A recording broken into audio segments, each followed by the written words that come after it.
In this video, we will discuss about passing the styles to the list. When we learned the list in HTML, we got the list like the definition list, unordered list or ordered list, which were either giving some bullet or a number figure just before the list. But if I want to give some different styles, I can go for the list options in CSS as well. Options like if I don't want any bullet or number before any list item. Whenever you are adding a list item, it is coming one after another in a vertical manner. But what if I want to get them all in a horizontal way or in a thumbnail? So we can use some style options here in order to make our list more attractive and look different than a normal list. So let's start the practical where we'll try to manipulate the appearance of the list now. Alright, so here in list things, what I have done in the beginning, like this is the default list pattern which we have learned in the HTML. So using UL, that is unordered list, or OL, that is ordered list, you can just start putting some list things. And here I'm using the nested list.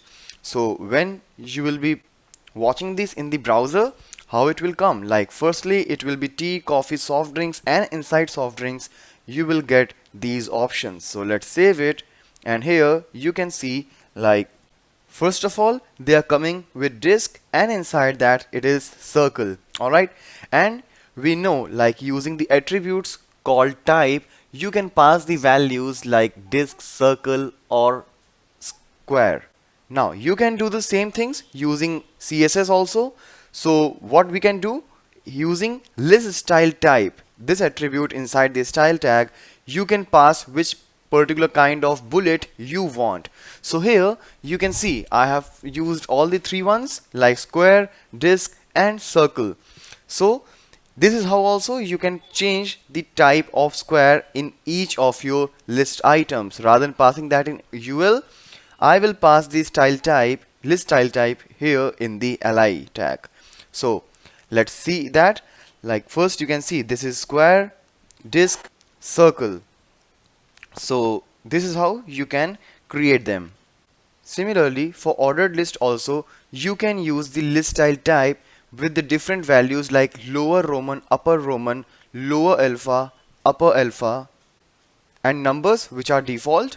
So you can just make these different values with the list style type, and here you can see that the lower Roman, upper Roman, lower alpha, upper alpha.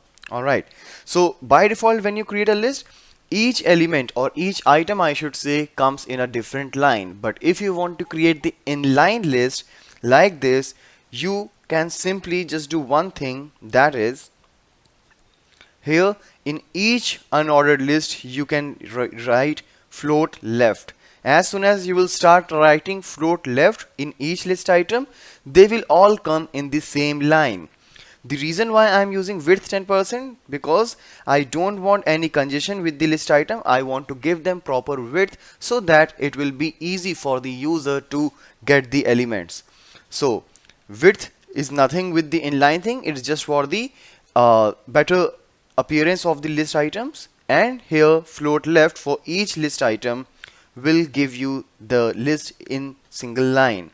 But if you don't want any bullet out there, like I don't want these things either horizontal or in vertical list, what you can do, right here in the list tag, that is either unordered or ordered list tag, you can simply say style list style none.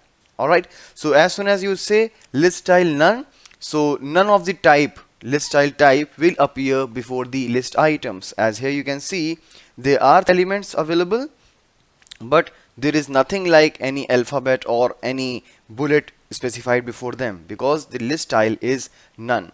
So these are the different implementations that you can make while working with CSS in list items.